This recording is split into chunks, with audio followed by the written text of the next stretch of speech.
Hi class, I'm Courtney Veazey, and you've heard from me throughout the semester with the various messages and announcements that I've put up and through email as I've interacted with many of you in that way as well. But I wanted to also add this face-to-face interactive video with you to go along with what Dr. Price has already put up on our Blackboard shell in the Course Essentials tab there about word studies, as we have those coming up this weekend that are going to be due.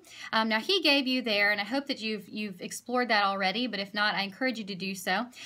Sort of a breakdown and a walkthrough of the Bible Gateway software that's free, that's available to all of you when you're working with your word studies, with a very good and technical demonstration of how you can look up different words in the Greek or Hebrew, find their semantic range as far as what where they're located throughout the text, how many texts use those words, what else you can find about the definition and the history of the text. So check that out. But in addition to that, I wanted to just give you this sort of brief lecture, but also devotional to show you the importance of a word study. Okay, so after you have studied the words for a long time and really marinated with them and start to understand what's going on better within the languages, what that can really do when we come to talk about application and teaching people the text. It's not just about, you know, being able to say, oh, here's what the Greek word is for this, or here's what the Hebrew word is. That's all well and good, but what do you do with it from there? How do we really make these words come to life, understanding what the writers wrote about them then, what they meant then, for the people that were listening and getting these original letters and texts, and then what do they mean for us today, because the Word of God, as we know, is the same just as God, yesterday, today, and always. And so today, I want to give you a quick lesson sort of in a word study and how it can play out in a teaching situation. The example that Dr. Price gave you on the BibleWorks, yeah, is that it? BibleWorks. The Bible Gateway, the word that he showed you there, he demonstrated where a lot of times, and I'll stay with Greek since we're now entering into the New Testament as of this week and looking at the New Testament letters, but how a lot of times in Greek you have a longer word that's made up of several words within it to give you this term or whatever they're trying to come up with in Greek. And we see that a lot throughout that language, you know, just combined words to come up with one idea. My favorite word of that in the New Testament, and is probably Paul's favorite too because we find it in every single one of his letters, is one called hupomeno, where it brings together two different words, the words hupo and meno, which means to come up under, is that hupo word, and meno means remain. So to come up under and remain, to hang in there, to have endurance and perseverance. So anytime you see that word endurance, perseverance, that's the word that's being said, the hupomeno. James uses it in James 1.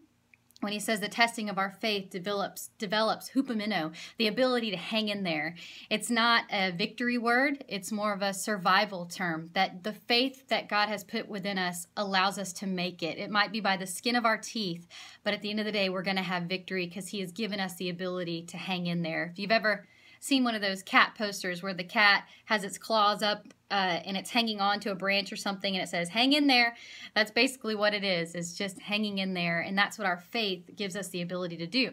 So that's one thing that we see in the Greek, but another thing that we see happening that doesn't necessarily occur in the English language is that very often in other languages, especially Greek and Hebrew, there could be multiple choices of words that all mean the same thing in English. For instance, you've probably heard of that with the word for love. We know there are several terms in the Greek for love. You have agape, phileo, sterge, love, and eros. But in English, they all mean love. But to a Greek ear, they're going to describe a different kind of love depending on which word you're using. And so there's that. And then that's what I want to talk about today in just this example, but not with love, but with another word that's also used that way, and that is fear. And I'll get to that in just a second. As we look at the passage, I want to dissect with you as the second letter to Timothy from St. Paul that we have. And just in keeping with what I said in my announcement this week, how all along this semester so far, we've already studied, you know, all the various parts of hermeneutics with background, genre, authorship, words, all of this, and now how we're going to start bringing those all together, bringing the players onto one court, one field, and seeing all their parts work together in unison. I want to do that a little bit for you as we look at 2 Timothy in the first chapter.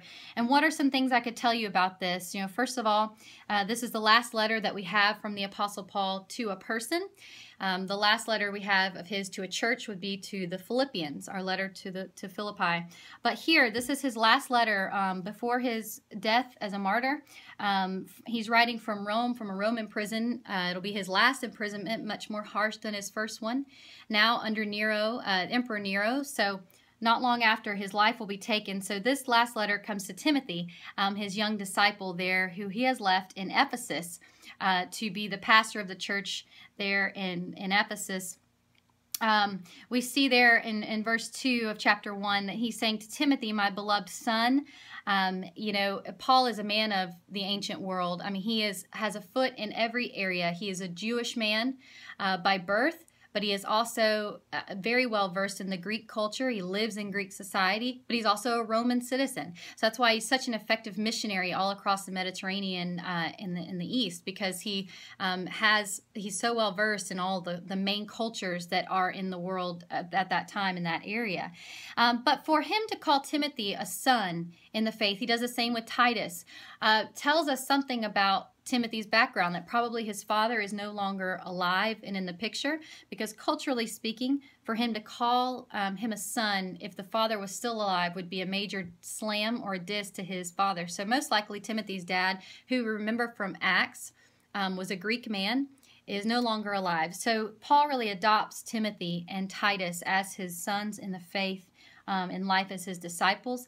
And again, we met Timothy, again, back in Acts. And if you remember, and it's mentioned again here, that he was very well thought of, but that his grandmother Lois, his mother Eunice, they were Jewish, raised him most likely, and they gave him this faith. We know that he's saying here that it's a root system for him.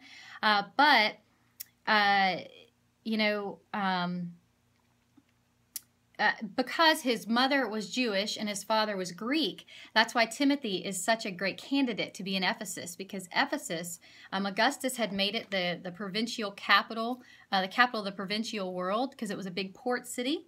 And archaeologically at that time, there's so many different footprints going on of people that were coming and going from that area. It's hard to even tell who was there at any one time. So Timothy, having both a Greek and a Jewish background, is a very good candidate to be there as the pastor. So I think that's something to note there. Ephesus is a very challenging place, again, with all of that commerce and traffic and culture. Also, we know there are false teachers going on in the church and all sorts of things. And so he's there in pretty tough landscape. And so Paul's writing to him this last letter, almost like a coach would on the outside of a boxing ring, just coaching him along. And this is what you do, Timothy, and here's how you duck, and here's how you throw your punches, and how do you navigate that? And he comes down in chapter 1 to verse 6 and 7, and he starts off with verse 6. For this reason I remind you. For what reason? Because of the faith that's been put in him by his family legacy. To kindle afresh the gift of God which is in you through the laying on of my hands.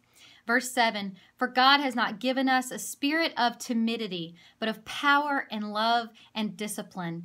Now that word timidity, again, it's sort of like the word, it's like love, except fear. Fear is another one of those words in the Greek that there are multiple ways of saying fear, but it would all turn out to be fear for us in English. But what kind of fear are they talking about?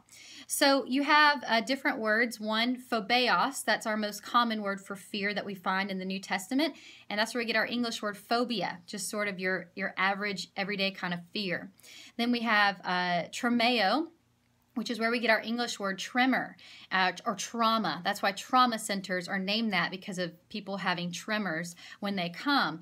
Paul uses that when he says, work out your faith with fear and trembling. Then we have the word patero, which is where we get our English word terror from. So that you have general terror, like a frightening thing has happened. And then there's another word for fear that's a little less used, pretty obscure, and Paul uses it here, and it's the only time it's used in the epistles of the New Testament, and it is a word for delios, and it's where we get our English word for delirious. It's sort of a disorienting fear and anxiety. It's not real. When you recognize it to be what it is, it's not real. It's just a fear that needs to be dismissed. And the other time that it's used is in the Gospels, in Mark chapter 4 and Matthew chapter 8, when those the two accounts of one of the instances on the water with Jesus and his disciples, and the storm rises and they get really afraid, and Jesus says to them, guys, why are you delios? Why are you afraid? Why are you delirious? I'm here. I'm in the boat with you, or I'm on the sea. It's not real. And so the same thing Paul is using here for Timothy.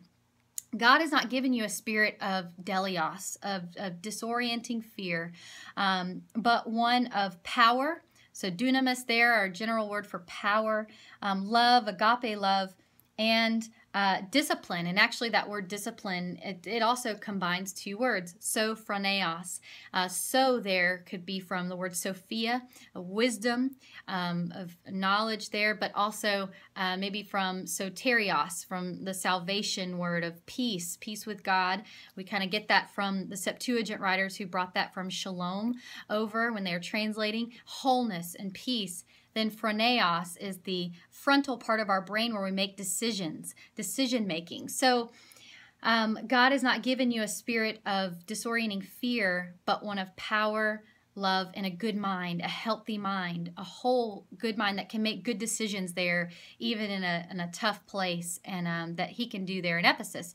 The way that I illustrate this word for fear, the delios, is if you've seen the Divergent movies, the very first one. There's going to be a trilogy, of course, because all book movies now have trilogies.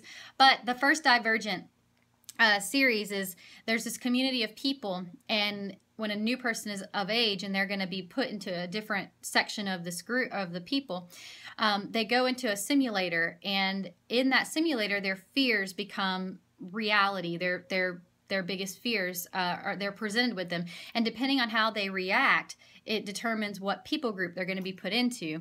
But the divergent ones are identified because when they're in the simulator and they're faced with their fears, at one point or another they realize, wait a minute, this is not real. These fears that I'm looking at, it's just fake. It's just a simulation. And when they realize that, it destroys it. It disappears. It goes away. And I love that when Triss in the movie says, this isn't real, and she touches it and it just blows up, you know. And I think about that here when sometimes you're anxious and you're worried about your ministry or what's happening, or you're just overwhelmed, and you need to stop and go, this isn't real. Why am I delios? Jesus is here, and he's in control, and he's going to help see me through this. And so that's one way. How all these words, as I'm talking to you about, bring this text to life. It's a very familiar passage, and yet there's a deeper way that we can go with it that can really help us to understand what the writer is trying to say and how we can apply it to our lives today. And so I hope that is helpful for you. And again, a lot of that comes with time. It comes with being in the text and in those languages and just seeing how they work and learning kind of to dance with them and just see the picture that's being presented to us from Scripture. So we look forward to reading your papers and having those come in this weekend, and please let us know if you have any questions. And again, we're looking forward to pressing on in the rest of the semester. Thanks, guys.